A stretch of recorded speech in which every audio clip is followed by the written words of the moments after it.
exemplifies what it means here at Griswold School to show purpose, pride, and passion. But before I talk about the jazz band, I want to just point out, you'll notice that our Griswold students and staff are all wearing blue ribbons on their shirt. This is to recognize Colorectal Cancer Awareness Month, which is March. Last week, our students participated in a fundraiser, and they raised over $300 for colorectal cancer awareness. And we're really proud of their efforts to make our community a better place, but we're also wearing these just to bring it up as a discussion point. So, jazz band. It's truly a pleasure to showcase these students. They are students who, they need authentic audiences. That's why I really appreciate you all being here tonight. These kids, in the fall, it's open to all of our 5th grade who play in band. Some 4th graders who have previous experience with their instrument also join, but they begin playing band in 4th grade. In the spring, it's open to all 4th and 5th graders, and we currently have 32 members in our jazz band. What you see up here, though, are representatives from our fall jazz band. Some of them. We've had a case of strep throat going through the school, so we've lost a few members as recently as 20 minutes ago. But they learned these numbers you're going to see tonight in the fall, and that's why they volunteered to come back and practice. They sacrifice a lot to be a part of the jazz band. They come early in the morning for early morning practice. They stay after school for afternoon adventures. They give up recess on their own choosing twice a week to practice. They go home and use their smart music program, which Miss Wilson monitors from remotely and provides them feedback. They really go above and beyond, and I think it's because I don't have a musical bone in my body that I'm in such awe of what they do. But without further ado, I want to introduce Miss Alison Wilson. She's our 2018-2019 Teacher of the Year at Griswold School, and she is the organizer of our jazz band. And Board of Ed members, if you want, why don't you come out and have a seat out here?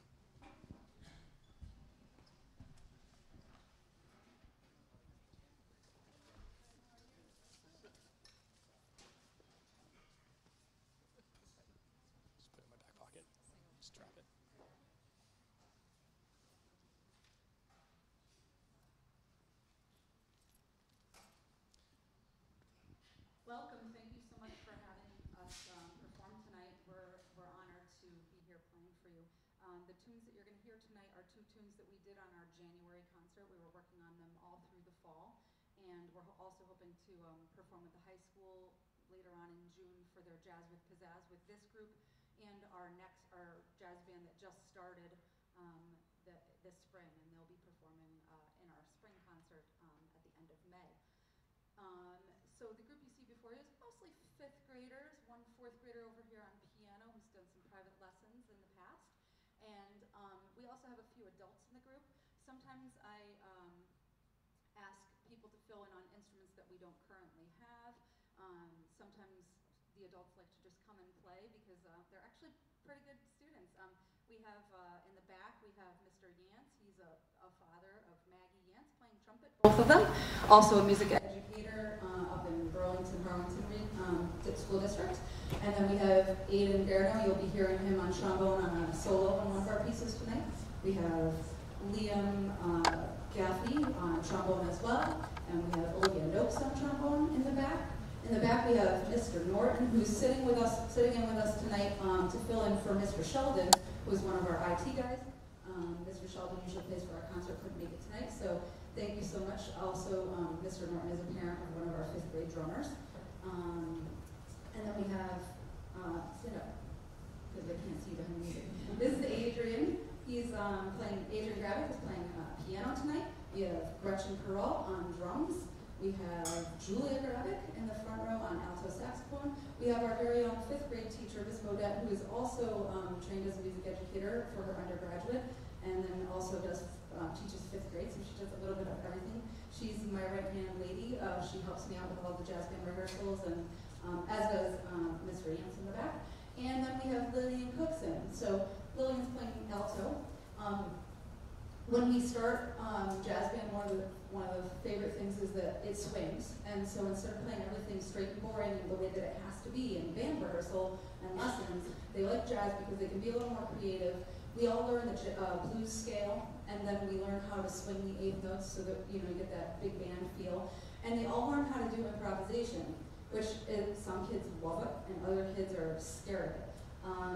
And Lillian's going to demonstrate that for us, but we take that scale and then we learn little patterns on with swinging the eighth notes and doing some doodads and such. And those patterns become like little vocabulary words, and then they put them together, and then it's just like learning how to read and learning how to speak, and then they start speaking more words and more sentences and more ideas, and then they start borrowing ideas from each other as they improvise. And sometimes they're improvising solos during the actual tunes. Sometimes they're written out solos. You'll hear some more difficult solos tonight that were actually written out. And so Lillian's going to kind of demonstrate our end result of doing some improvisation. So you want to stand up and give us a little bit of a taste of that.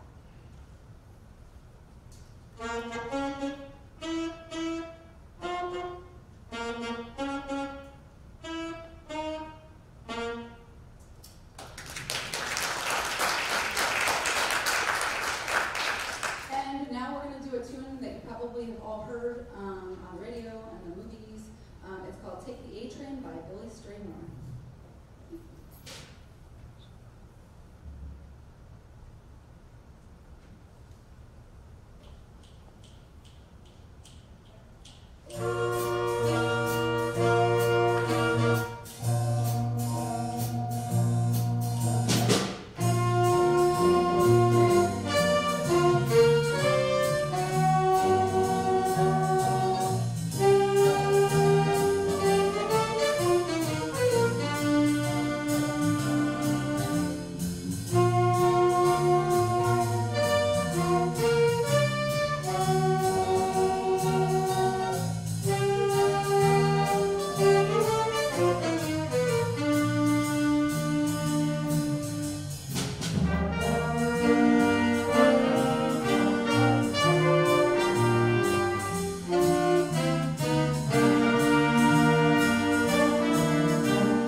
And again, it's going to be a swing tune that you're probably familiar with. It's called Sing, Sing, Sing, and it's by Louis Prima.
we want to thank the band. We don't often get to get entertained in this way.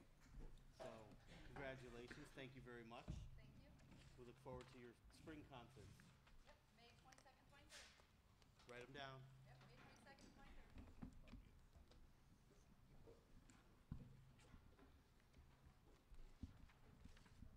Okay, next up on our agenda, we have committee reports, correspondence to the board. I'm going to look down the hall here and look to Jenna. Jenna, you're on. I see you're solo tonight. Yes. Alex is practicing for his Mr. VHS act. He will be singing Hallelujah, he wanted me to mention. So Mr. VHS is on Sunday at 6 p.m. in the auditorium.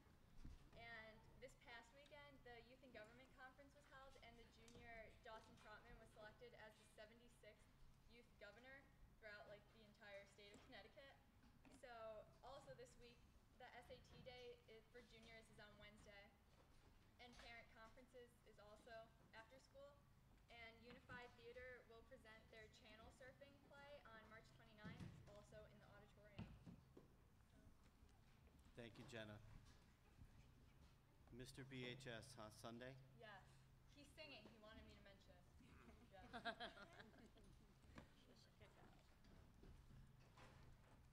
I know earlier today we had a student achievement committee meeting about the school calendar. Rich, I'm going to take your thunder away because we're going to move it right down to the agenda because we're going to cover it there anyway. Great stuff to say, too. All right. Oh, well, if that's the case, No, I really you're am. on. Go ahead. Go ahead. Correspondence to the board. We have no correspondence to the board this evening, but if I could just recognize Jenna for being recognized as the first chapter of the Rho Kappa Social Studies Honor Society. We had that ceremony last week, and congratulations, Jenna. Congratulations, Jenna. Next up, we have audience of citizens. Is there anyone who would like to address the Board of Education this evening?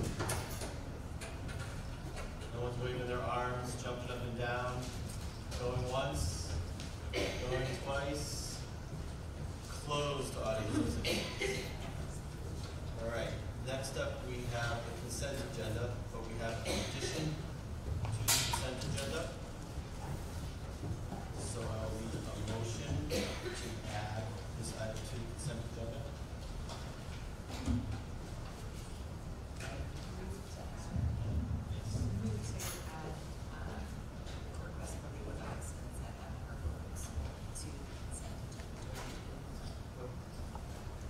I have a motion by Carrie. Second by Adam. All in favor? Aye. Okay.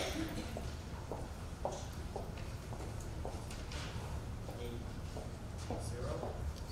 With that, we move to the consent agenda. Is there anybody who would like to remove or discuss anything from the consent agenda since we just added something? Seeing nothing, I will entertain a motion. I'll move to approve the consent agenda as presented. Motion by Jamie, second by Carrie. All in favor? Aye. Opposed? Motion carries 8-0. Move right along. All right.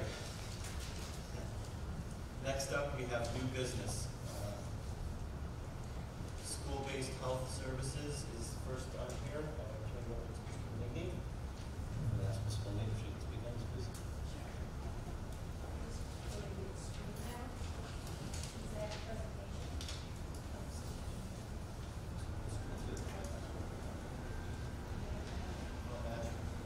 We have a number of members here today that will share with you about school-based health services. We have Jane, Janet, a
a tough act to follow, I think.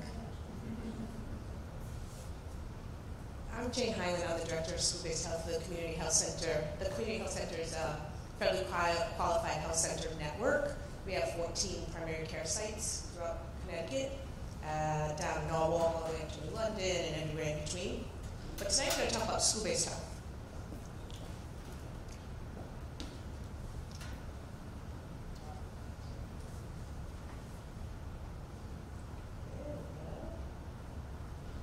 I have with me Janet Manthey. She's a program manager and works directly in this region, the Hartford region.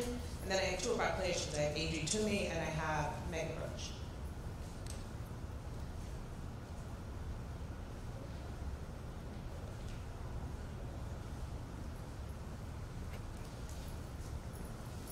That's pretty good. I think so. We'll make it work. Okay. Okay, so we've been in the business of school-based health for really more than 26 years at this point. We started in a little neighborhood elementary school in Middletown called McDonough.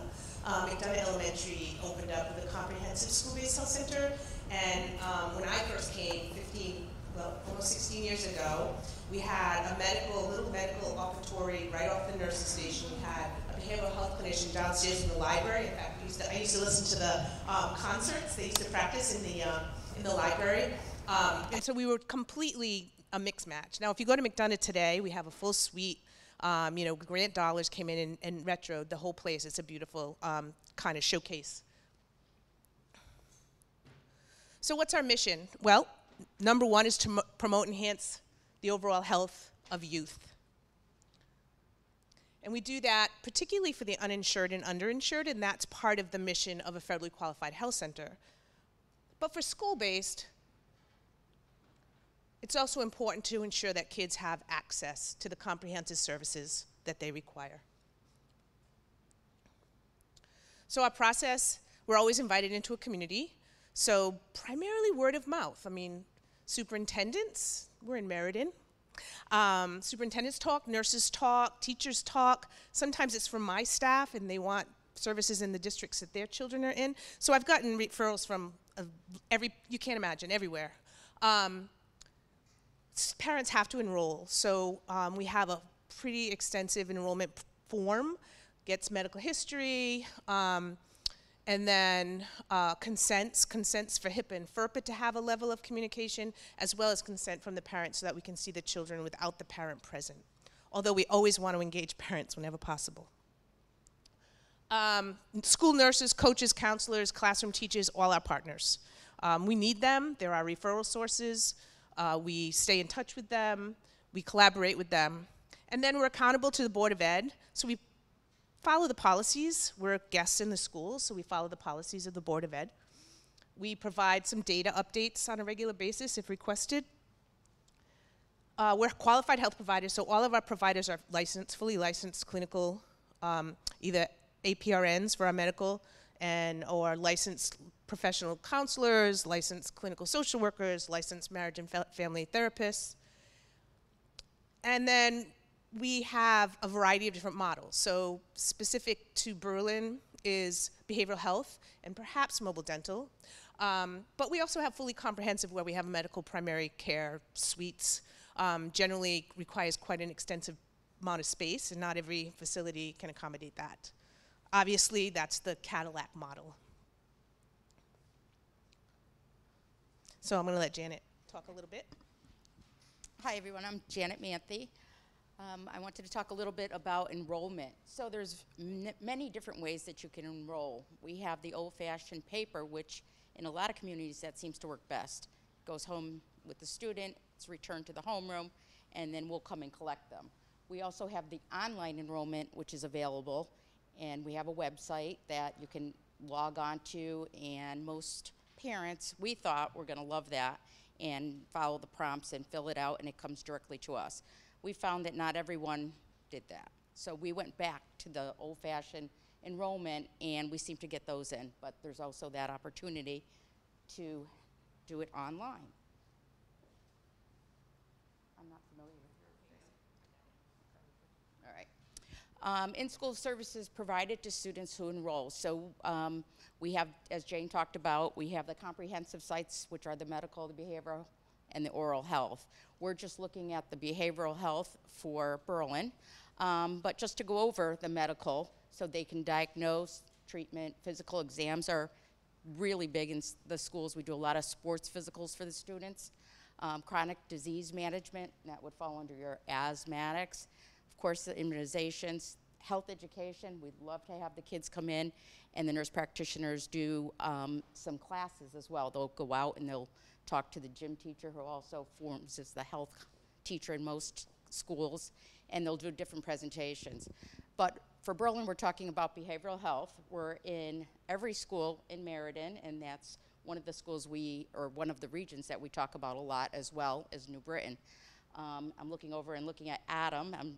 Paul actually was my teacher back in Roosevelt, and then also I worked with him when he was principal at New Britain High. So for behavioral health, we do crisis intervention, individual counseling, groups, family, and referrals for psychiatry. And oral health, I'm not sure if we're gonna dabble in that with Berlin, but we do screenings, exams, cleanings, x-rays, sealants, referrals, a lot of education as well, and some restorative care. Now it's mobile equipment that would come in. So every 6 months, we would love to see the students. If the calendar allows, we would see them twice in one calendar year. So we're more than just your average health care. Their self-esteem, everything we talked about. We have crisis response, peer relationships they work on. We have the 2 clinicians here, and they can tell you about different groups that they hold. They do a lot of individual counseling, of course, but they also can form little groups and do really well with those students. So CHC, School-Based Health Centers, in school year 17-18, we reached over 17,390 students, our patients. So we do provide care in 181 schools across the state. So some of those locations might just be behavioral health, some may just be dental, but we are in 181 schools. 32 comprehensive, so that's, as Jane referred to, as our Cadillac model, which is the medical, the behavioral, and the dental all in one. 55 of them are the fixed behavioral health and mobile dental locations. 94 mobile dental only locations. And as you can see, we have a large area of where we have schools already. So we'd be adding Berlin to that location list. Locations and services, that's our, you're right, that's our map. That is the map of Connecticut. Right. And for billing, so billing, we see all children without insurance. We accept the state and the commercial insurances. There's a few out-of-pocket costs, and that would be for mobile dental. It's not for the behavioral health or for the medical. If the child has private insurance, there's usually a copay attached to that. We do not accept copay, so there's no exchange of money. Students are coming to school with money. If what we do is it's waived. Thank you. I know at one time we went through, right. So those are all waived. We also have an access to care team, and we'll help any family that's looking to get care. And they can either come out for insurance or we can meet them. We have several locations. The closest one would be in New Britain. Thanks, Janet. So these are just some research-based outcomes. But I mean, anybody that knows a kid that's healthy is going to have better outcomes. So in the academic, it improve, healthy kids improve health status. We reduce absenteeism, decreases the discipline referrals, increases parental involvement, especially for behavioral health, improves readiness to learn, and increases the link between the school and the family.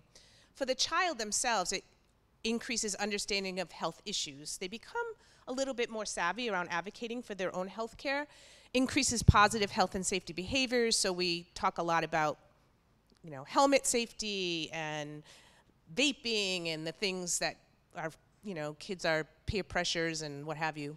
Increases the ability to communicate about and advocate for their personal health care needs. And then for the community, there's lots of evidence of that it reduces emergency room use because we see the child before it gets to that point.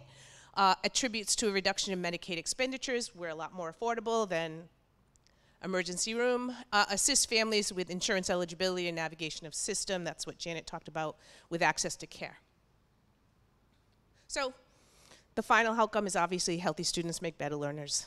I want to thank everybody, and we're here to answer any of your questions.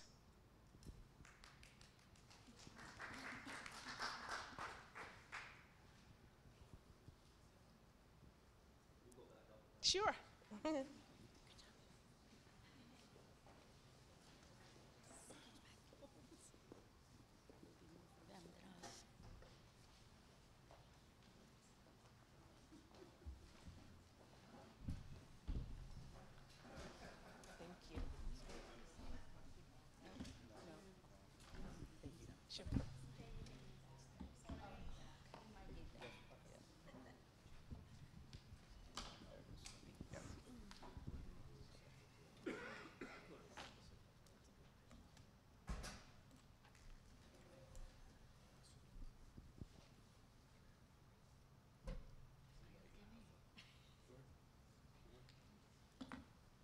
there any questions from the board?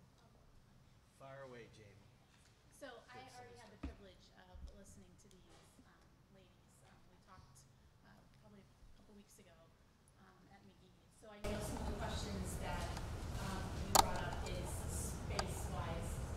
Where do we have the space at McGee and some of the other schools? Some of the other schools have more availability than others, but and I don't know if we came to a conclusion. We figured that we would find it because we're looking at the behavioral component part of that, and what we decided about the exactly. Sure. So for behavioral health, we need an office space, pretty typical office space. Some of our behavioral health clinicians are in very small spaces. Others have more spacious. So a couple of chairs, a desk. We need a phone. We need Wi-Fi. We need an outside line for our phone.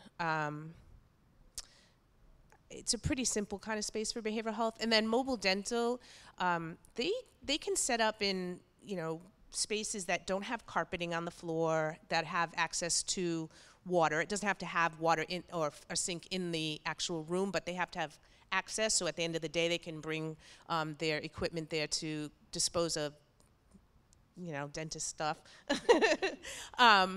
And their spaces gets licensed. All the spaces get licensed. So behavioral health is licensed by the Department of Children and Families. And then the mobile dental spaces licensed by the Department of Public Health. So just to clarify, we asked for this presentation this evening to share with the board of what this program could bring to the district and then have some discussion on it. So if there's any questions. And the thought was definitely the social piece, and then with the contingency of looking at dental as a possible option moving forward. So. Would this cause a conflict of interest with our school nurses? That's a great question, but no. The school nurse would continue to do the exact same job she's doing now, which is responsible for the entire population. And we're looking at behavioral health, but even in the medical component, the nurse practitioner in the medical component can diagnose, treat, and prescribe, which are things that the school nurse cannot do. So we actually, a lot of students would come to the school nurse and get sent home, where now with a nurse practitioner, they could go see the nurse practitioner, perhaps get diagnosed, treated, and a call, perhaps if they need a prescription, and then mom or dad could pick up the prescription on their way home. Or they get diagnosed and treated and sent back to class, which is more apt to be what happens. But for behavioral health, no, because I don't think a nurse is dealing with clinical treatment of children that need behavioral health services. Do you guys want to add to that? No, I think that what Jane said is absolutely right, and sometimes people get concerned with the social workers, that we would, how we work with them, and we do a very different job than the social workers in the school as well. We work very closely with them. We would have a release to speak with them if we shared a child or a student with them in the school, but we would do a different job than them. They would still do the IEP and the day-to-day work with the children and the students in the classroom, where we would be that individual therapist housed in the school to, for families to have easier access. And we can diagnose and do psychosocial assessments with the children. But we would work very closely with the social workers to do that.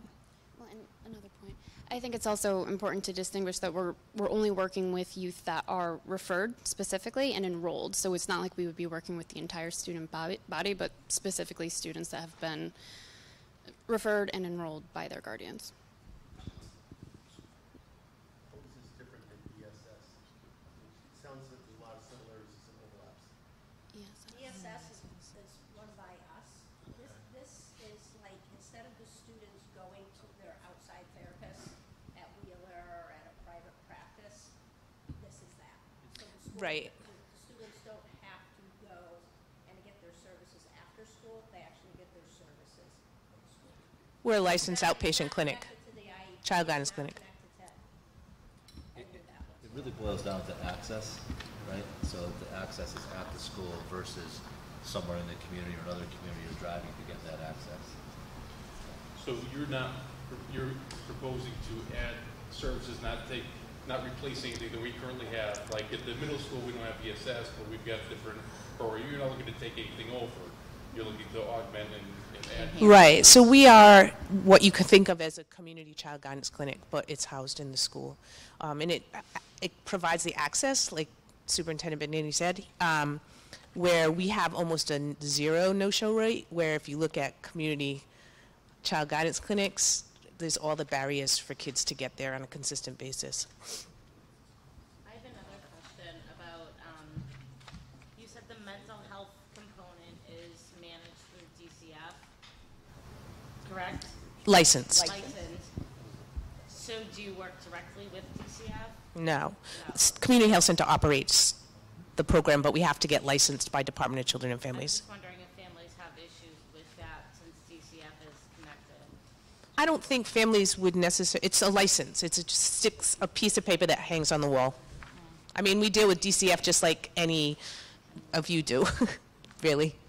You said you don't take co-pays from even insured? Right. There's no co-pays or out-of-pocket fees for insured or uninsured for behavioral health. So that's what. If you have a student that you are working with for an entire year, 180, 81, 82, one of those days, 180 days, over the course of that time, you're not charging them or the family? We're billing their insurance and just receiving whatever the insurance will reimburse. Okay, so essentially what you're doing is you're providing, as you said before, you're providing the service in the school rather than having that person go outside to see that therapist. Right, and if they went outside to see that therapist, they would be paying the co-pays and meeting their deductibles. Right.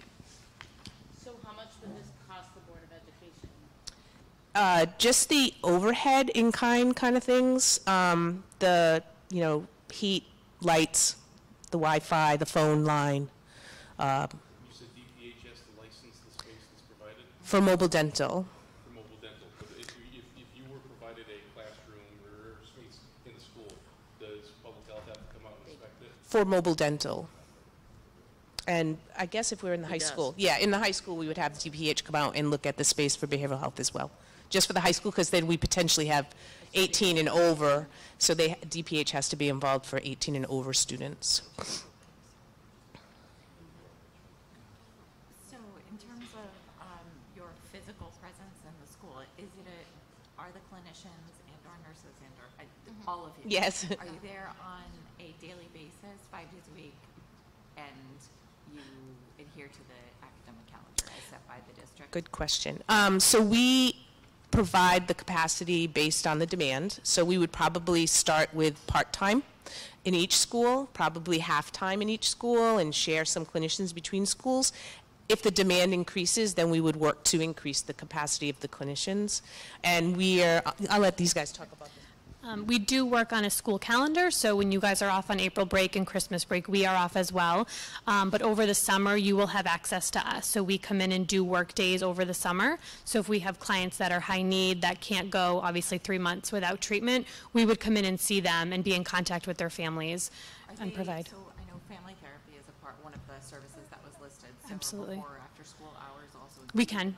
In Yep. the school space? Absolutely. Okay. Yep.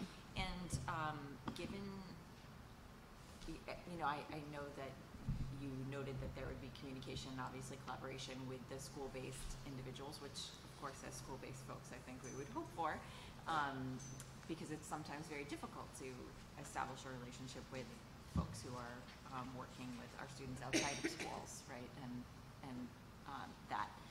But if it were that you're working with students on a daily basis and you're splitting time between schools, if a student's in crisis on a day, et cetera, would you come to be with them, or would you, how does that work? And I imagine too, sorry, two-part question.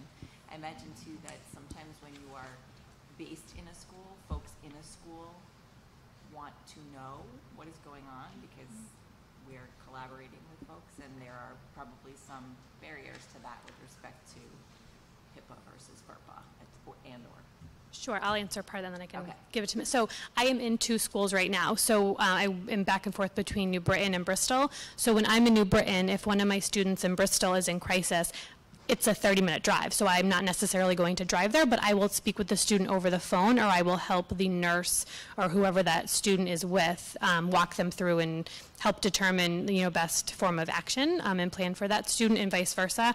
So that's how we would handle that. If I am, you know, in New Britain and one of my students in New Britain is in crisis, I would meet with them, you know, I could meet with them in that moment and do a crisis. We would be 211 for that student. So if a student is enrolled with us, we do act as that emergency mobile crisis. So you would not have to call 211 on a student if they are enrolled in behavioral health services through CHC, school-based.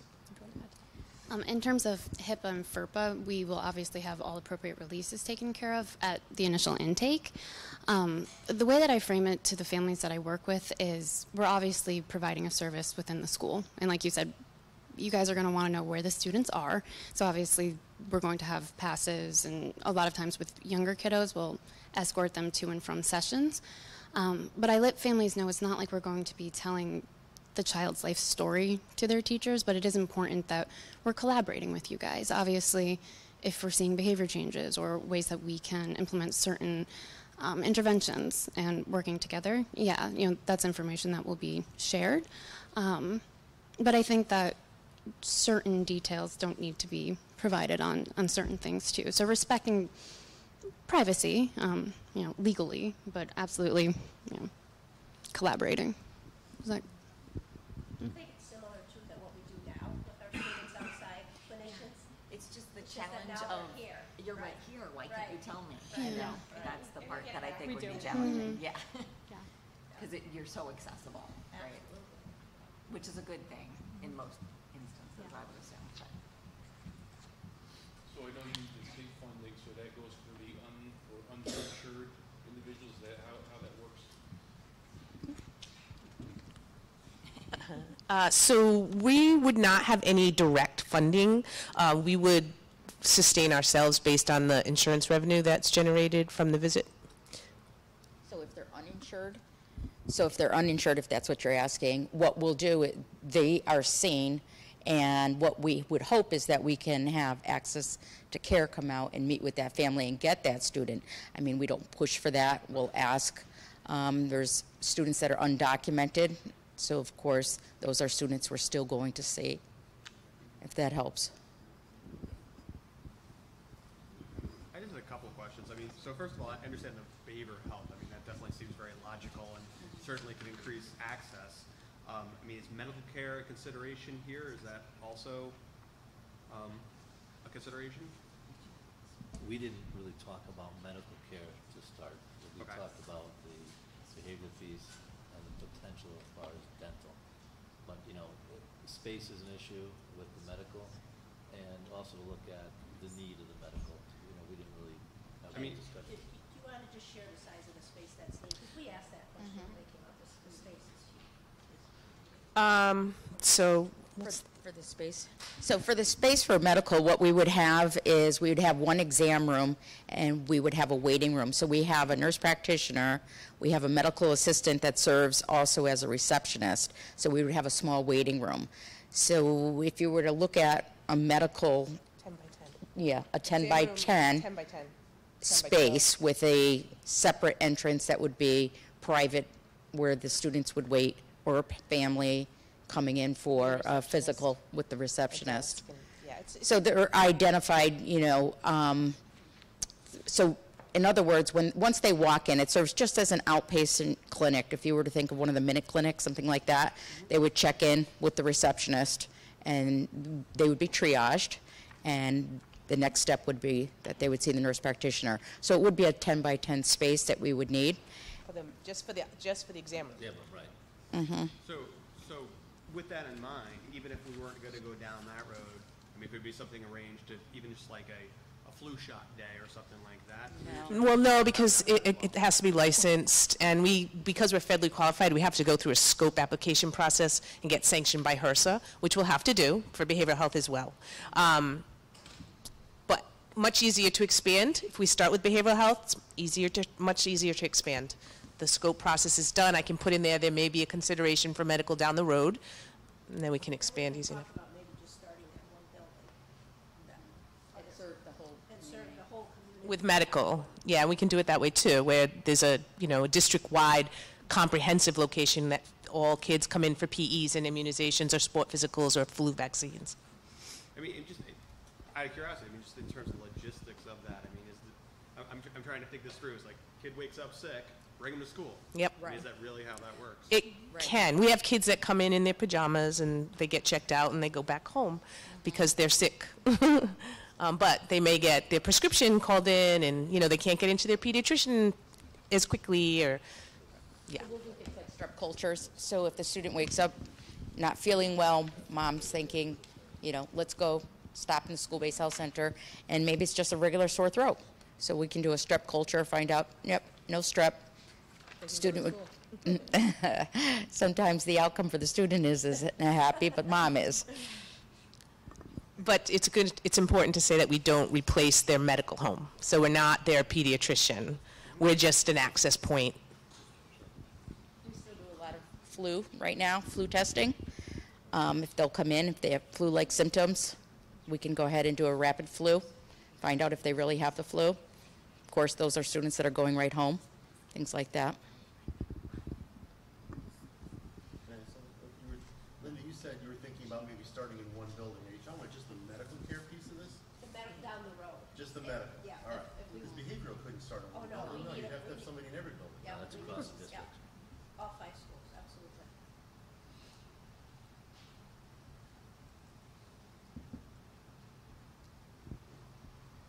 Good start.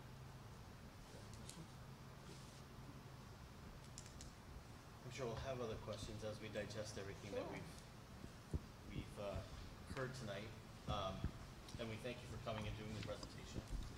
Thank you for having us. And I'm sure you'll be on another agenda shortly.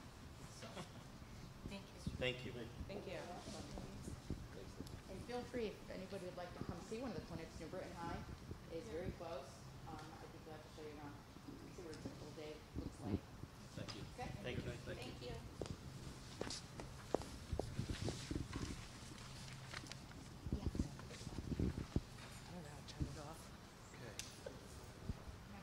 Next up, we have revisions to the 2018-19 school calendar. Ryan? Sure. You have 2 copies of the calendar. The one that has, if you look at June, the 3 green half days at the end on the 12th, 13th, and 14th, that's the old calendar. What we're proposing is that we change in the other calendar that we change Wednesday, the 12th, and Tuesday, the 13th to full days for students and staff, and that we leave Friday as a half day for students and staff. That's Friday the 14th. That would give the students 181 days of school, and then Monday and Tuesday would become full PD days for staff. So we're doing away with those half days, which we feel that having PD for full days is more relevant, and also having students there for those to finish that week out and not having to come back the following week for half days would be a better use of time, and still allow for the 181 days. So this was student achievement earlier this evening. Rich, anything to add to that, or? No, I think the idea makes a lot of sense. Going on, having 2 full days of PD at the end of, after school ends, makes much more sense in terms of productivity and effectiveness of staff. 3 half-days in a row really doesn't make a lot of sense. It's very difficult to get quality work done at that point. Yeah, I agree with you, Rich, and I think the parents will appreciate this more also. Families will also. Yeah.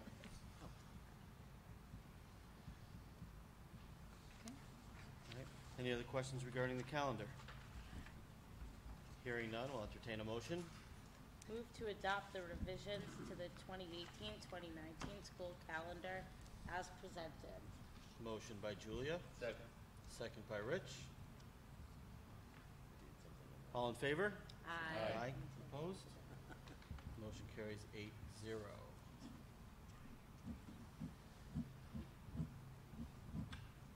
Underlined. Sorry. Next up, we have the establishment of the Berlin High School graduation date, which will be effective after April 1st, which I believe is state statute, Yes, correct? yes. So we're going to hopefully establish the graduation date and hope that we don't have a snow day in the next 6 days. So with that, Brian. Yes, the date we're looking at is April 16th, which is the... June. I'm sorry, June. Thinking April. It's after April 1st, thank you. Yes, I know. After April 1st, so it doesn't go into Don't effect. get If the we happen, seniors there's no too snow on the excited. forecast, for snow, thank you. There's no snow forecast before April 1st here, that's what I was thinking. So our traditional graduation date would be June 16th, June 16th, which is Father's Day, Sunday at Welty Hall. Questions about graduation date, which is June 16th? Thank you. All right, hearing none, I'll entertain a motion. I move to set the Berlin High School graduation date for Sunday, June 16th, 2019. Motion by Carrie. Second. Second by Adam. All in favor? Aye. Opposed? Motion carries 8-0. Jen, would you please let Alex know that he's busy on June 16th? Right, We thank expect you. him to sing. Yeah, we're gonna put him out to sing. Tell him he's singing. Yes. All right. Next up, we have an update and discussion on the budget. It says Brian will give the update, but I think that I can give a quick, small synopsis here. Last Tuesday, the Board of Finance voted to reduce the Board of Education budget $1.3 million, which in essence cut our request in half. And at the same meeting,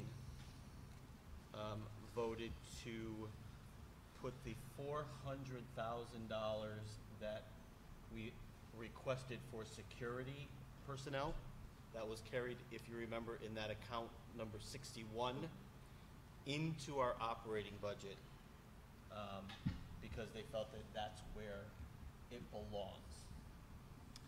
So while if you do the very simple math, that's a $900,000 cut. The reality is it's a $1.3 million cut to the operating budget with $400,000 allocated to security, because we have said all along they're separate and distinct. We shouldn't need to choose between teachers and security, and the security portion is an add-on to our operating budget. With that information, I then asked Brian to work with his staff to come to us this evening and let us know what $1.3 million worth of reductions looks like. And he has brought forth some recommendations. All of them are painful to say the least. I'm going to try to go through this, Brian, but let me know if I get anything wrong here. So the first up is $300,000 will come out of our contracted services, which in essence is ESS, which makes up $280,000 of that. This will be the third or fourth year now that we are going to hope to fund that program with dollars that if Brian and Jeff manage the business this year well, we will be able to fund it out of this year. And if we don't have the money, then it simply is not going to run. That would be the first reduction.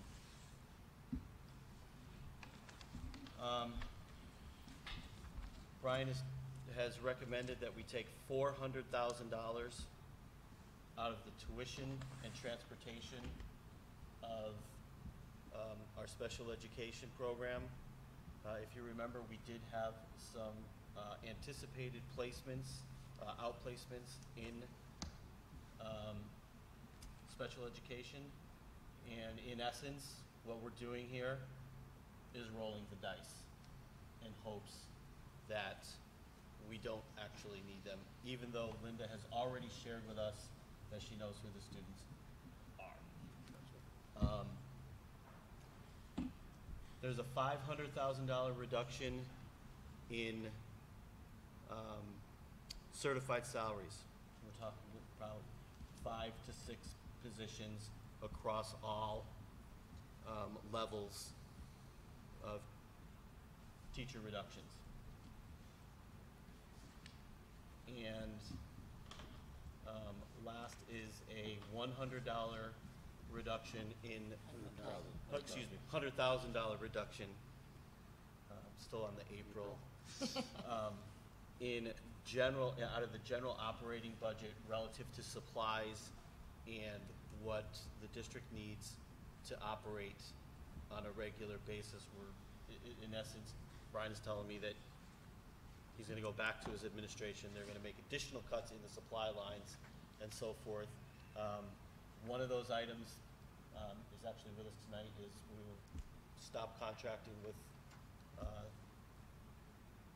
the Nutmeg TV, and we'll start to stream that internally. That's a $10,000 a year reduction. Sorry that you had to hear that tonight. And that's where we are. That gets us to 1.3 million. Brian, I'll turn it over to you, and you can talk about what the impact of that is, and I can then kind of talk about what I'm hearing is maybe I'll be coming down the line.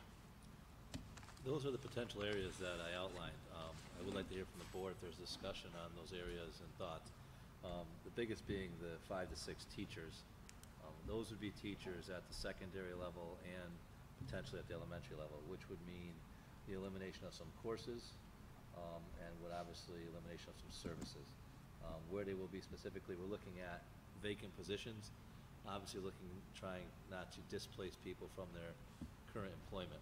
So we'll be looking at the retirements that we have, any non-renewals, and then trying to make adjustments as such to carve out 5 to 6 positions to come up with $500,000. The supply budget was already cut coming into the 5.96.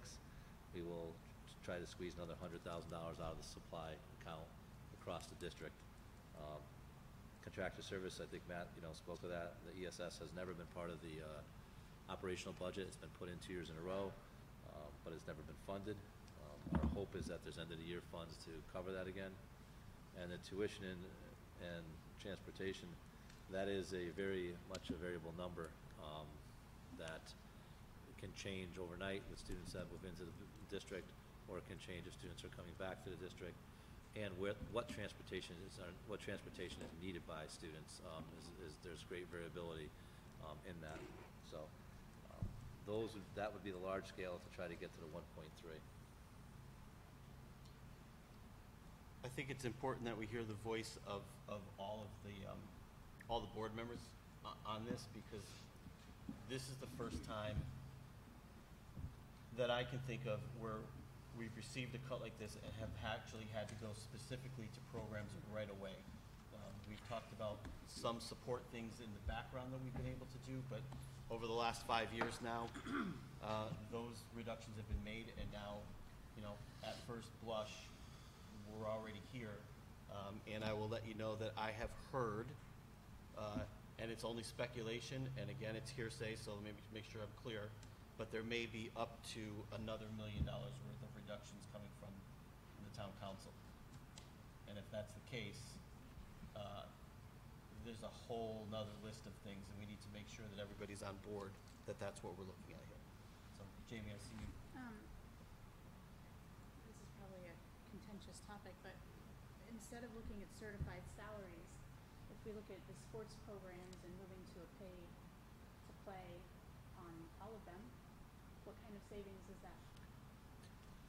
We looked at the pay for play or pay to participate last year, and the offset was, I want to say, somewhere between $70,000 and $100,000 across the district. For everything. It was not a huge number. It might have been a little less than that.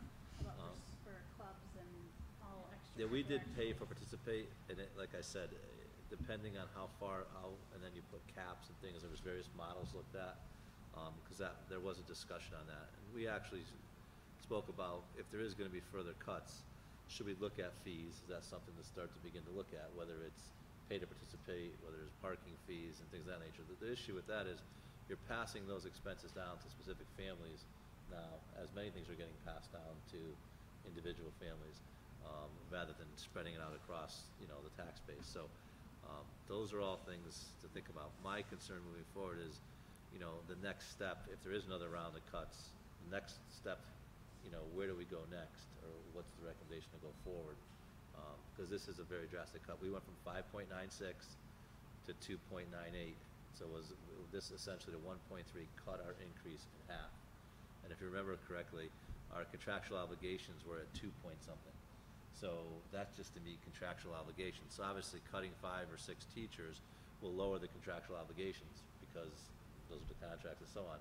So you're decreasing there to some degree, but. I think, Jamie, to answer overall is we're gonna have to consider it all, right? So. If you look who's here, and we have a discussion tomorrow night, which I am concerned that we will have a very similar audience, and I don't know how to, the importance of what we're talking about. And 5 teachers certified salaries, or however many, which will probably, as you said, Matt, I've also heard that it will be more than just the 1.3 million. So we're looking at more than that. So where do we have a discussion where people actually want to? Yeah, I hear what you're saying, because as I look at the proposed reductions, my concern is that while it's impacting probably a pretty small segment of our student population overall, that subsegment is among our neediest or most vulnerable. Yeah. And so, but they represent a small percentage other than those who may be impacted by, obviously, the classroom changes and the reduction of salary. So I understand your point, Jamie, because we won't have people coming out in droves to voice their concern or opinions about that. So, and it doesn't happen until people are personally impacted by it, right? So we know that middle school sports is about $100,000 to run a year. So we, as a Board of Education, can essentially make the decision today that rather than $500,000 coming out of certified salaries, it's $400,000, and we're going to reduce middle school sports today based on this cut. We have the ability to talk about freshman sports. I don't know what the number is, but Brian can probably find it relatively quickly. We can talk about reduced JV sports. We can talk about scheduling. We can talk about fees. One of the questions that comes to me is if we put in activities fees or parking fees, is what's the offset? Well, the reality is the offset is more than likely transportation fees, because we have to transport our kids from the high school to Sage for almost every sport with the exception of basketball, or we have to transport them to a pool someplace, or because we don't have those facilities. And that would kind of be the offset, right? So yes, we're charging those people to participate in these activities, and we're talking about all activities. So we're talking about robotics, we're talking about any of the clubs, anything that's out there to offset some of those other expenses. So even if we're talking about, I think I saw you write it down here, $70,000 to $100,000, $70,000 to $100,000 is an offset someplace else, and it whittles away at the overall. And it's a difficult conversation, and it's one that is keeping me awake at night, right? So we've had these conversations before. but now we're at the point where the administrators have been reduced, the support staff has been reduced, the secretaries have been reduced, and we've looked at class sizes that have been running, and we've been taking those down. Brian's provided us with all of the charts and all the graphs. So, Rich, I'm off the soapbox. No, it's okay. Actually, I'm even more concerned, quite frankly, about the tuition and transportation in this special ed budget. Because to me, as you said, rolling the dice, took the words out of my mouth, it's wishful thinking. Linda has told us repeatedly that we're getting more and more kids that are moving into the district with high needs. One of the graphs I think you showed us during the budget presentation showed the special ed money, the percentage rising dramatically every year over the last few years, with less and less reimbursement coming from the state. The idea that we might not need this 400, I think we're probably going to need much of the 400, in which case what else do we then cut of existing services if we have to pull some of that 400 off the table in the middle of the year or even in September or October? Then you're stuck with another 100,000 or 200,000 that you have to find somewhere. You're gonna have to take away from an existing service somewhere. That concerns me. I think looking at that, it would not be the initial cut that we would look for. It would have to be down the road if we couldn't find additional funds, which we would have to, it could possibly mean layoffs in mid-year. Right. It could possibly mean cancellation of programs. It could be, a lot of things. Spending Freezes and things, but, this doesn't immediately impact programming. Right, for it's students. down the road and you don't know. We don't know. Question mark. It's a question mark. It is, definitely is. That's concerning, obviously. Yeah. Yeah, well, I get it. The I options don't are think, minimal. right. I don't, Right. wherever we go, it's concerning. I mean, this is not a good situation in any way. I don't think that any of us has the solution to this. It's just This is just a gravely concerning, So yeah. again, I mean, we know that 1.3 is already been reduced. So I think Go ahead. perhaps even the greater concern is where we go from here.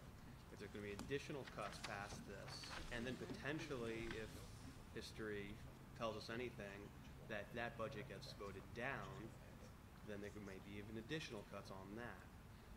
I think once we get past this, I think the ideas of fees, whatever they bring in, I mean, we have to look at everything. So that's definitely something I could see happening and see us voting on. I guess the question to me is, what does the district look like, Brian, if we really go down this path where now this 3% gets whittled down to a 2, as history has shown? I mean, do we have the technical education? Do we have those options in high school anymore? We're definitely going to lose either programs or staffing. It's not going to be the same education that was before. The opportunity is not going to be, you heard me say that repeatedly. So do you raise class sizes at the elementary? We've already taken any of those small classes at the high school. Do you eliminate certain programs at the high school?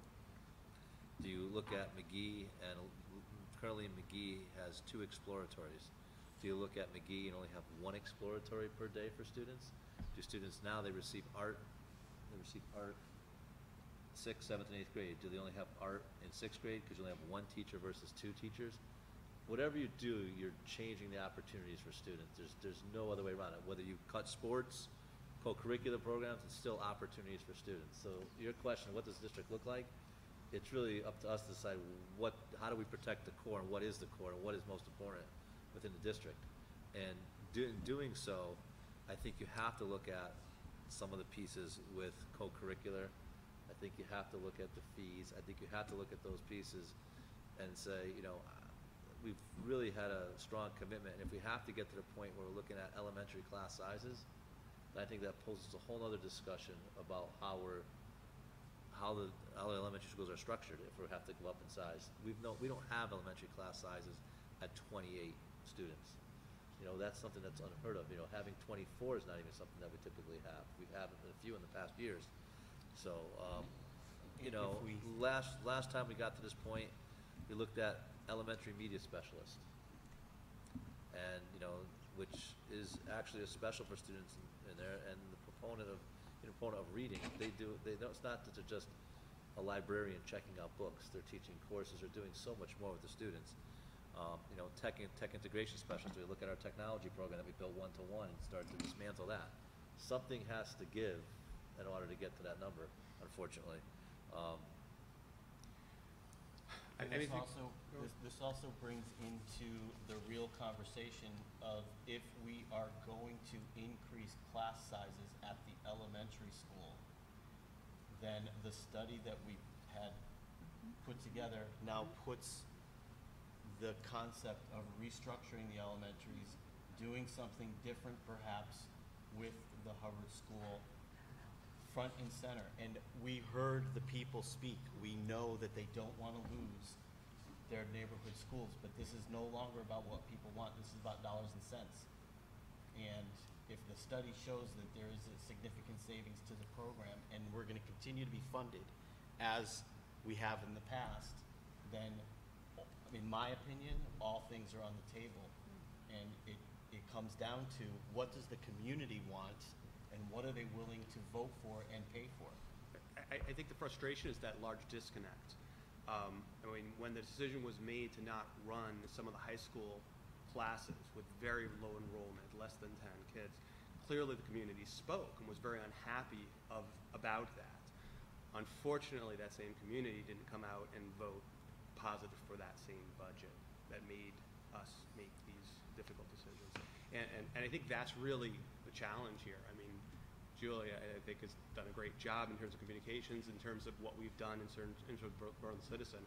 I think anything that we can do to let this message maybe resonate to larger than those in this room would be advantageous.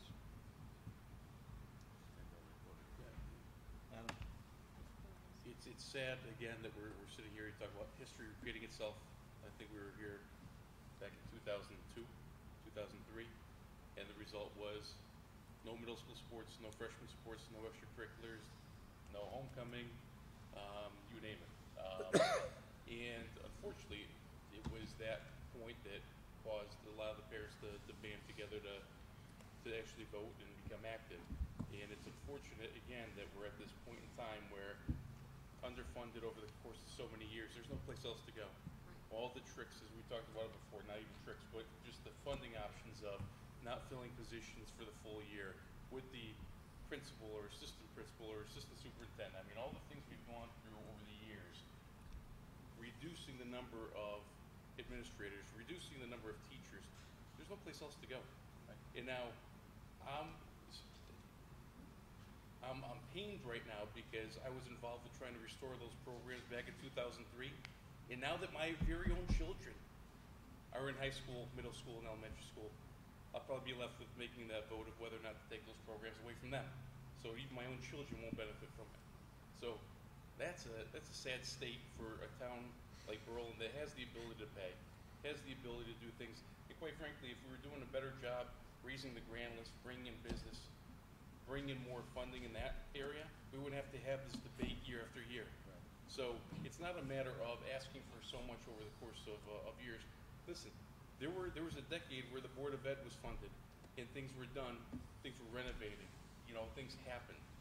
It's not out of the realm of possibility, just whether or not people have the will to get it done.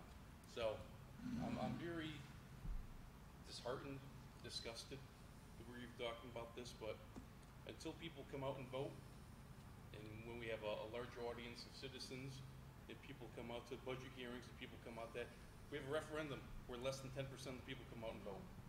We have a town that has the biggest issue on the ballot every single year, having 8% people come out, decide the future of our town. And what do? The elected officials take that 8% and they look at it and say, well, this is exactly what we're going to do. We're going to cause havoc and we're going to cut and slash and do everything else. I think it's the wrong idea. We have a charter revision that added another layer with the Board of Finance now. How many referendums do we have? It's so convoluted. If you're an elected official, make decisions, stand by it, move on. These referendums, I think, are out of control. So, that's my soapbox. I think to the point people are making, with the community getting upset after the cuts have been made, and we have no place else to turn, and the work that we've done as a communications committee. In Brian's email, in his update, this past Friday, there was a link to events, school events, PTO meetings, where he's speaking and presenting the budget. And I think as a Board of Ed, we need to come together and show our face and start speaking out and shaking hands and talking to parents and letting them know what's going on. Because, you know, if you hear from the same 2 or 3 people over and over and over, but I think once they start seeing our presence out in the community over the next month, it's going to make a big difference. And, you know, I encourage all of you guys to go home tonight, open up that email, look at that link, start putting your names in things, and just start getting out there. That's the best way we can do it. Brian consistently tells me that he keeps getting feedback about when I was running, and people saw me out and people were talking to me and how effective that was. And I think we have to take that same mentality from now until referendum and really just start reaching out to people in our community and sharing what's going on, because that's the only way they're going to know. They're not going to open the Citizen if they don't. They're not going to come to a Board of Ed meeting because Mondays are tough for every single person. They're most likely not going to watch Nutmeg TV. So we need to get creative with this. Can we talk procedural just for a second? I don't mean for us, I mean for the budget. So tomorrow night is the Board of Finance's presentation to the town, right? Is it tomorrow night? Tomorrow's the Correct. Tomorrow's the town forum. Town forum, I And our want to get the right presentation. wording, of town forum. And then on Monday, April 1st is the town council meeting where they'll either discuss and or act on the town budget and on the education budget. The Board of Finance Yeah. on Wednesday, do I have this right, John? Will vote to finalize their budget to go to town council, correct? And the council has 5 days. They have up But to 5 that's days. where right now the agenda's posted for April 1st. No, it's on my phone. So there's an agenda posted right now for the town council on April 1st to discuss and or act on the budget proposals that have come in.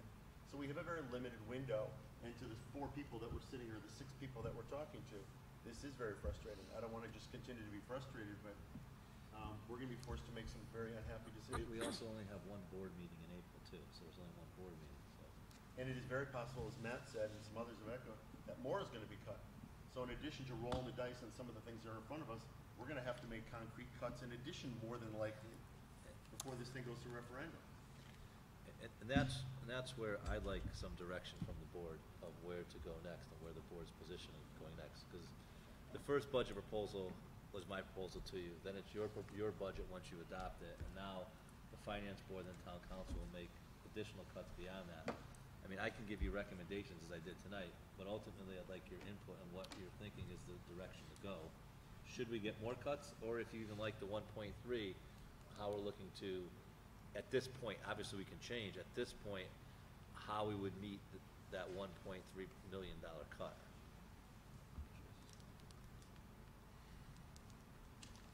I don't have an answer to any of this, and I've said it before, and I'm probably bad opinion, I shouldn't say it. I think we gotta hurt. I think we have to have people hurt. And I think if you say you're taking 5 or 6 teachers away, which I'm completely against all of this, by the way, I don't know that parents are gonna see you took the teachers away. I think they're gonna see when you start taking things they want away. It's like having a child. What do? You take things they want. I don't know what the answer is. Pay to play, obviously. First thing I would cut would be sports, drama. And I hate and I don't want to. I've got boys. I've got kids that are in the system. I don't want to cut anything. But like I've said before, they always think the community knows no matter what, we will survive. We will bring ESS back. We will bring whatever back. I mean, they came out for the fire thing, and there was like 4 people enrolled. For some reason, that hit a nerve. I think we have to figure out what hit a nerve. And another thing, I want to say, like, thank you to all of us. This is like, Brian's been to all the meetings, all the PTO meetings. You've got the PAC community is getting phone calls going to have people come out and vote. We've got the citizen article everybody's been working hard on. And I think everybody's done a great job, more so than we ever have, of getting the word out. So for that, awesome, kudos and thank you. And it stinks, and I don't know any answer, but I did put in the paper. I think it should hurt. So some of the potential cuts, Because What? Sorry? That's what I was trying to say, thinking. I don't think we have a choice. It's going to hurt no matter what we're I know, but I mean, like, No, but like it's got to No, I be think something that people fight, and then they're going to be like, we have to have this come back. Like, we took the assistant principals away. No one cared. Well, that was my earlier point. Actually, is we're still that- criticized that we didn't do it. They Right, think but I we mean, didn't do it. It's because yeah, but I mean, it doesn't affect them. Even taking teachers away, you know, But- they're not. So, Go ahead, If I could say, last year, the direction from the board was to look to make cuts for $1 million. And we tried to, or I tried to make those cuts across the district, administrators, teachers, non-certified, you know, that is straddled everywhere. And really places that maybe we could have had cuts. This year, they're not just not there, the cuts, the extra's not there to make those cuts. But the thought is, if there's further cuts, yes, we could say another 20 teachers, and what does that do to the district?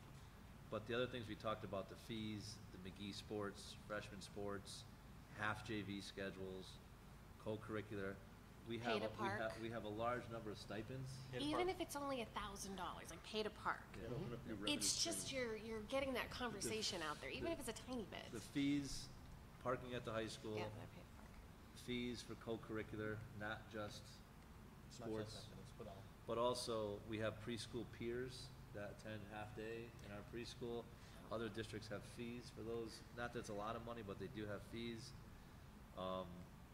We have a number of stipends. The majority of them are at the high school. That if we eliminate all stipends, and that would mean certain clubs when it runs, certain activities when it runs, it really changes the whole dynamic of what education, and my belief on education, is more than just what happens in the classroom. It's also what happens beyond the classroom, beyond, you know, the 2:30 dismissal. You know, at the elementary, we talked in the past years of budget cuts, media specialist, tech integration specialist, which drastically changed the education the students are getting, and what I believe is some of the cutting-edge education that we have. You know, elimination of another administrator would be difficult to do, but, you know, and there would be more teachers. That's really the only directions that we have. It's people and it's programs. There's really nowhere else to cut. We're taking supplies down almost 20% with that additional 100,000. So there's not enough in supplies to keep taking those. It's just not there. Just a variation on what Tracy's saying. It's going to hurt. And I think even this last year, it is hurting. I think the problem is that there isn't a connection with the hurt and what the budget was. You know, people were hurt by losing the firefighting class. People were hurt when there's behavioral issues in the school because if there's not enough resources to deal with those. People are hurt by that, and people will be hurt by these issues. If there's larger class size, if we have to not run certain classes, there is going to be hurt because of this. You know, and I laugh because you're talking about cutting all the extracurriculars. I'm not talking about sports. I'm just talking about the programs and the clubs and everything else. It's the first thing a student does. Jenna, you can attest to this. When you're filling out a college application, the colleges they care about your grades, but they want to see about everything else you're doing. And what else did you do? Well, nothing, because our school didn't offer it. I mean, how sad is that? I feel like our parents that are sport parent, club parents, anything extracurricular, those are our vocal parents. There are booster clubs, they're the ones that are up doing car washes, and they're doing all sorts of out in the community. So those are the ones that we need to speak up and say something. We have a very low number of parents that come out and vote, and we need those people who are the vocal ones and the ones that get angry to come out and say something, which is why I go right to the sports and right to the extracurriculars, because you're absolutely right, Adam. Those are, when I think of my own kids and when you think of college and whatnot, it's all the extras. And when we had our board retreat, we talked about the entire kid, the social, emotional, and academic. We're completely obliterating that by even having this discussion because of, you know, a budget that is ridiculous in a town that doesn't come out and speak. So those are the people that we need to come out and say something. So I don't know how we present tomorrow to the 10 people that will show up, but I think if we say, you know what, this is what we're taking away, this is what is going to happen, then maybe it will go out and maybe people will get angry and come and say something and vote. Well, that's what I want. I want people to say something, to be vocal, to spread that word, to, you know, Exactly. tell their 10 people, to tell They their 10 have to people. get angry. They will not come out unless. Absolutely. So is our direction to Brian this evening, and I think I know the answer already, to modify what he's already recommended to include these items that are gonna hurt, and we as a board are gonna stand behind that? And ultimately, that's the question is if we direct to do that and we ask for those recommendations, then when I stand up there tomorrow, I need to know that all of you sitting here with me are in support of that as well. I'm 100% on board. I would absolutely take away Just sports going before I no. do the tuition and the thing, but if other people are not, then obviously. I'm not. I mean, the issue is, well, first of all, let me understand. Let me understand a little bit of procedure here. So the cutting in half from the Board of Finance, is that up for debate? Nope. Is that going to change? So It may change in the direction Well, opposite of what we wanted to.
Did you not just have the Board of Finance at our meeting and go through the budget line by line?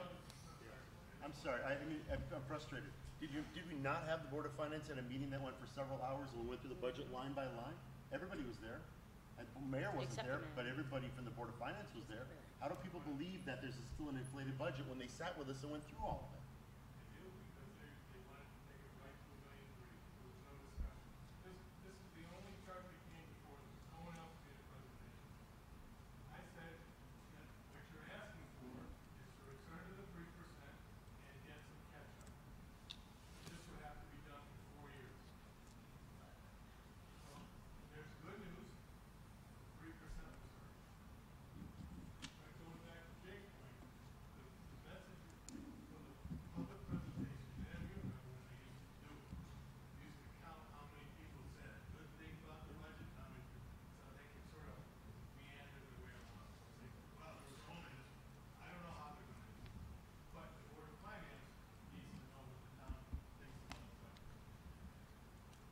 the procedural setup?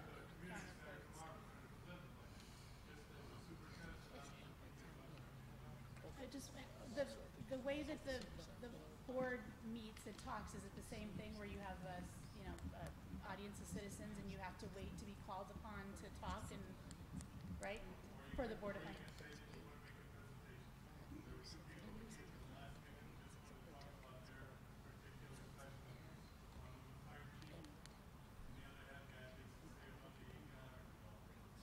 So I'm just going off of what Rich said, that there was a discussion already line by line of what the budget was. So is it now we talk, I don't understand how to have a different, I understand, I'm talking to you guys.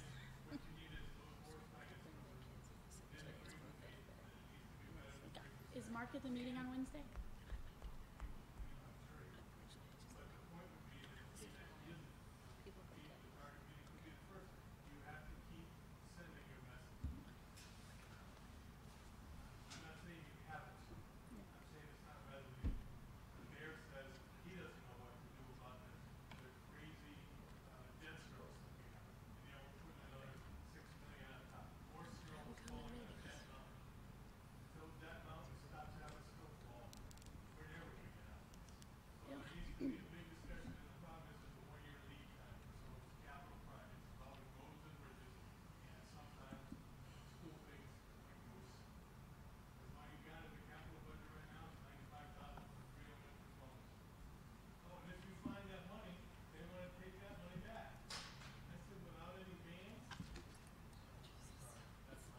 It's not the Board of Ed that needs to come to these meetings. It's our community members that need to come.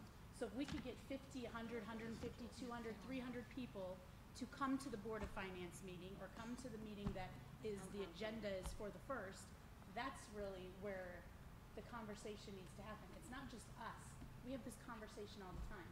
It's getting other people there and doing it in a matter of a day and 2 days, because we have that thing tomorrow and then we have again on their meeting on Wednesday, is really what we need to do. It's not just us representing someone at the meeting. We've done that.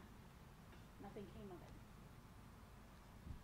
I don't know what you guys think. I think that's right.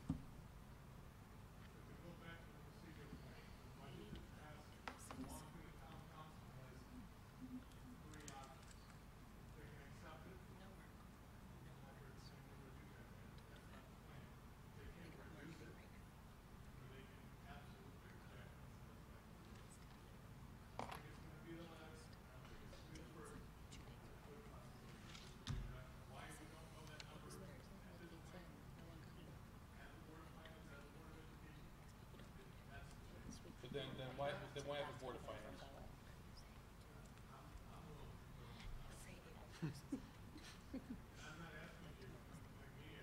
No, I know. I'm just.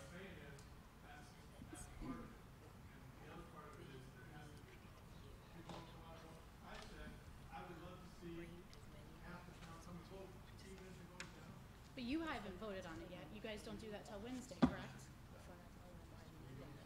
Finalize it. So if you had a huge amount of people that came in, it couldn't change your mind. I mean, it's a possibility before you actually vote on it, right? Just throwing it out.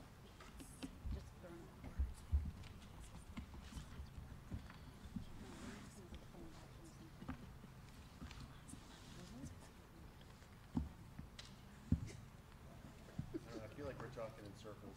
However, especially to the 5 people that are here tonight, but I got to tell you, I believe that our task is to oversee the education of the town of Berlin. And the task of the town council is to help the town grow, and they have failed miserably in recent years at every turn. The town is stagnant. The grand list is relatively stagnant.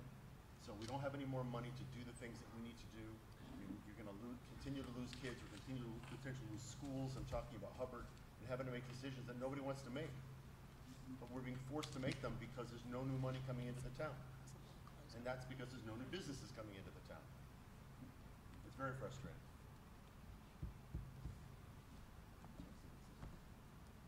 Tracy? I probably can't do that, and here I am getting more extreme. How much is it, would we save money closing Hubbard? I'm just, Couldn't do it for next year anyway. So we wouldn't be able to do it for next And I year. don't want to close Hubbard, I will say Right, that. right. Just- There's nobody here that wants I to do don't that. want But to. as I said, we have to start considering all future decisions because this isn't gonna change next year. We're gonna have the same conversations perhaps next year. And as I said, we heard the community. They don't want us to do that. They like their neighborhood schools. We like them too. It's now becoming a dollar and cents decision, and that's sad. That we have to have that conversation. So I still think it's important to communicate, and John spoke of it, what that number is relative to the number that we need yearly to sustain ourselves. And to think that 1.38 at a 5-year average is okay, it's not okay. And there are other towns that are listed there, which are contingent towns around us, they're not surviving on 1.38 either. So to ask us to do that, I think is unreasonable and unrealistic, even given the debt services and so on, because the town side is, right now is at 6 point something, their budget. But yet ours is at 3. 3 really was the number, if you look back 5 years ago, that we were receiving close to 3 a year. We were able to operate and sustain ourselves. But the 1.38, when I spoke to PTOs and faculty, that's the part that really stuck in people's head. Well, how can you do it if others can't? And the point is, we really can't do it and provide the same level of services, the same opportunities to students. That, to me, is the message that needs to be communicated to the grade. Most parents said, we were never aware that you were only getting 1.38, and it's not close to other towns are receiving. So, I mean, that percentage alone leads to what has to be cut yearly. That number is what necessitates the cuts. And I don't know where the board sits on that as far as the number, but to me, the number is the arguing point. The town, and John, correct me if I'm wrong, the town has made it clear that if below that 6% or 6 point, whatever they're at, they'll have to cut services. Am I correct? That's what was said at the finance board? And the finance board said, well, we don't want services cut. But yet we are cutting services at that 1.38, at the 2.998. And if we go further deeper, we're gonna cut even more services. Whether they be opportunities, whatever they may be. And I just believe that number that we've had is unrealistic to move forward, and that number has to move. Because we can argue about what we need and the cuts, but it's getting the public to understand that we need to be close to 3% annually to sustain contractual obligations and move the district forward. So I think in everything that everyone has said here, we have sort of a short game that we need to address and a long game, and I don't think we can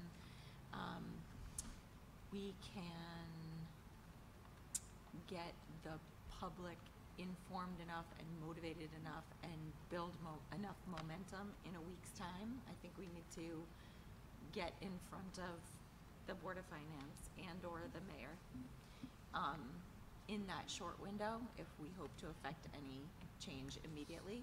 But over the longer course, I feel like I agree with what everyone has said in terms of it needs to be made clear to the public that in fact this will affect them. You know that old, I forget, I tried to look at my phone while I was sitting here, but you know that saying by, I think it was a German poet, where it was like, until basically it comes down to until they came for me, and then there was no one to speak for me kind of thing. So as long, yes, referencing the Holocaust, so it's a horrible analogy, but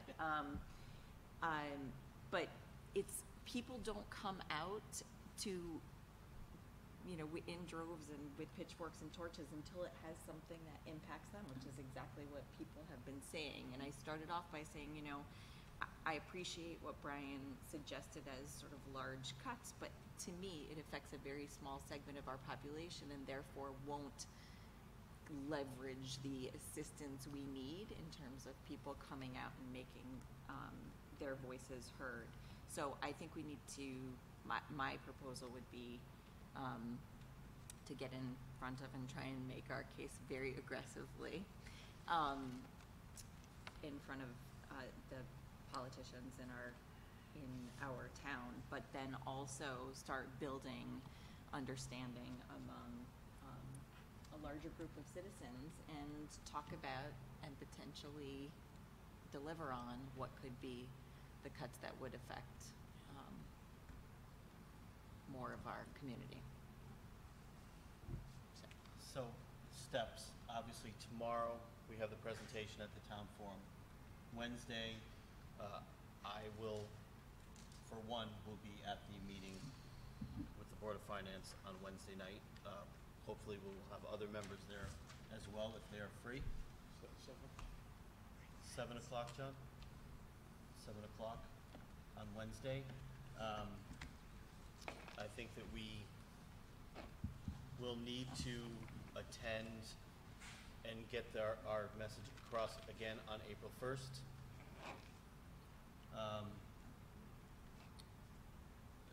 Brian has already done yeoman's effort to get in front of PTOs and parent groups. We know that some of them are already getting together. In fact, I think they're meeting tonight. The question comes down to that Brian asked originally is he's asking us for direction on where he wants the recommendations to come from. It sounds to me like a majority of this are to make them, Tracy's word, hurt, right? I don't have a better one. Because it's gonna be what motivates people.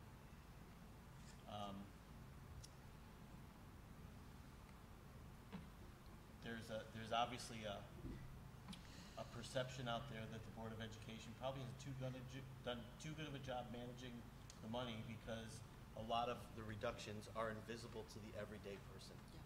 So kudos to Brian and his staff and the administrations before him to have been able to do that.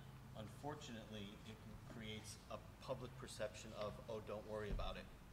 It'll all work out. Well, it doesn't seem like it's going to work out this year. So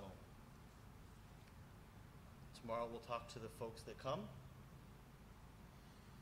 Wednesday night we'll talk to the Board of Finance. A week from tonight we'll talk to the Town Council. And then we'll have to make difficult decisions. There's going to be difficult ones all the way along here, but Brian, do you have what you need from us?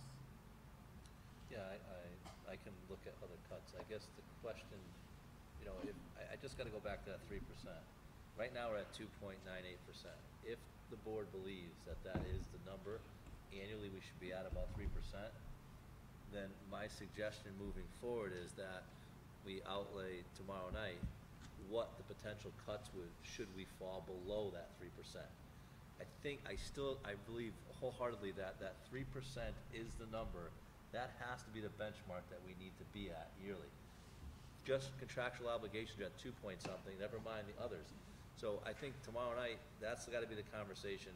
Tomorrow night, that's going to be the conversation finance board, that we need to be at 3% minimum. And if we're not, these are some of the cuts that we're looking at, that we'd have to look at in order to try to, you know, sustain ourselves and keep the academic side, right?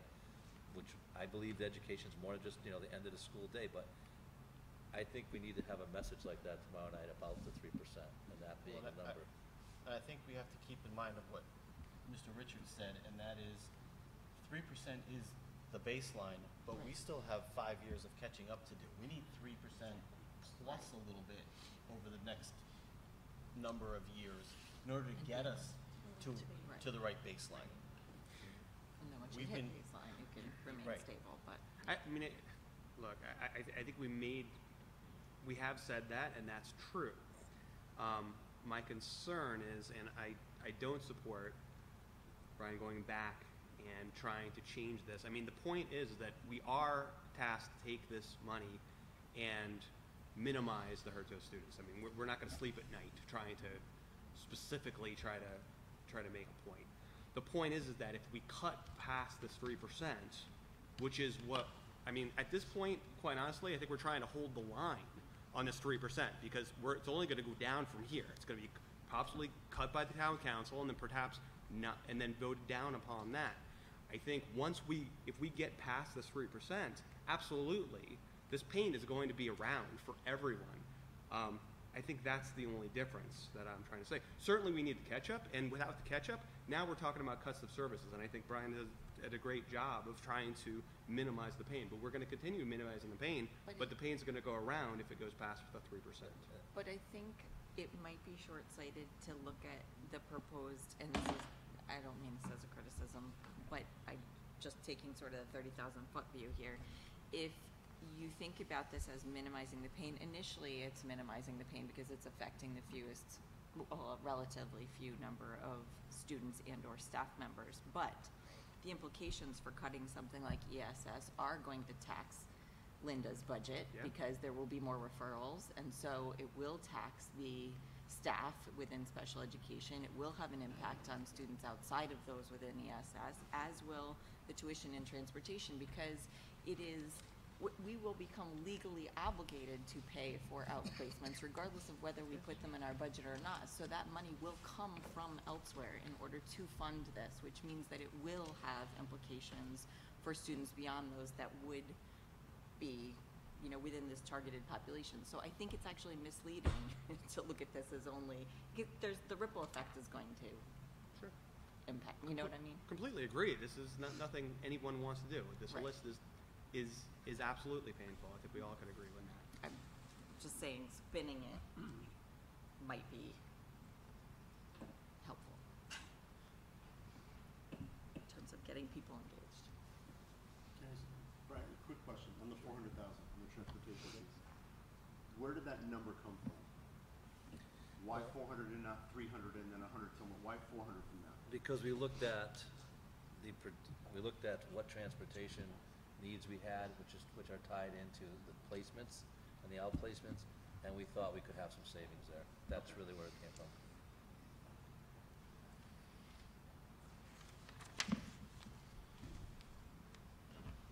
Any more comment on this? Obviously, top of mind topic here that keeps, I'm sure, all of us awake at night. If not, I'll close the discussion on budget. We'll present tomorrow night, and let's move on to our next item. Facilities-related update. I have nothing for you tonight, Mr. President. Thank you, Mr. Cugno. Thank you for that. Good job, Jeff. Next up is we have the second reading of our policy review and revision. At the end of this, we do have action on this particular one. So we have policy review revision, second reading / adoption on policy 1011, the non-discrimination community, policy 1250, visitors and observations in schools, policy 4111.1, minority educator recruitment, policy 4112.51, employment clerks. Yes, you got off the hook on this one. Policy 4118.14, suspected abuse, neglect of adults with intellectual disability or autism. Policy 4118.241, suspected abuse, neglect of children, or sexual assault of students by school employees. Oh, good Lord, there's a long list. Policy 4118.55, retention of electronic records and information. Policy 5113, attendance, truancy, and chronic absenteeism. Policy 5125, confidentiality and access to student records. Policy 5131.6, drug and alcohol use by students. Policy 5141.21, administration of medications in schools. Policy 5141.25, management plan and guidelines for students with food allergies, glycogen storage disease. Policy 5141.4, child sexual abuse and or sexual assault response policy and reporting procedure. Policy 5142, physical restraint and seclusion of students and use of exclusionary timeouts. Policy 5144, student discipline. Policy 9035, meeting conduct. This is the second reading for these items. First reading was held on March 11th. Any questions, comments on any of those policies? Hearing none, I will accept a motion, and someone else is reading all the numbers. Move that the board adopt revised policy 10111250, 4111.1, 4112.51, 4118.14, 411. What is it? I don't even know. Decide if it's dot or I don't point. know. I want to go back and forth. 2.51, 4118.1, 4411.8.214, 4118.55, 5113, 5125, 5131.6, 5141.21, 5141.25, 5141.4, 5142, 5144, and 9035 as presented. Thank you, Julia. No problem. I have a motion. Second. I have a motion by Julia, second by Tracy. Changed it that way. Discussion? All in favor? Aye. Opposed? Yes. Motion carries 8-0. Next up, we have a first reading on two policies. Policy 6161.1, the evaluation and selection of textbooks and instructional materials. And number two, policy 3323, which is on purchasing. Earlier tonight, Brian shared draft language with the Student Achievement Committee on March, is this right?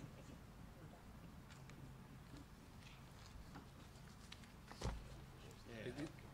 So, Aaron McGurk shared draft language with Student Achievement Committee on March 11th for the revision of policy 6161.1 to update the name of the policy, making it reflect a broader definition of textbooks and instructional materials. Shipman and Goodwin LLP has recommended revisions to policy 3323 to add definitions and language regarding consultation with municipalities for goods and services to require the board approval of bids over $10,000. The suggested revisions were reviewed by the ad hoc committee this morning, earlier this evening.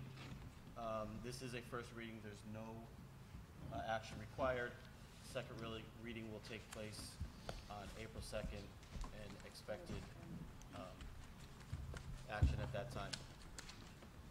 With that, we move to item number 7. I have a motion by Carrie, a second by Julia. All in favor? Aye. We are adjourned. Thanks, everybody.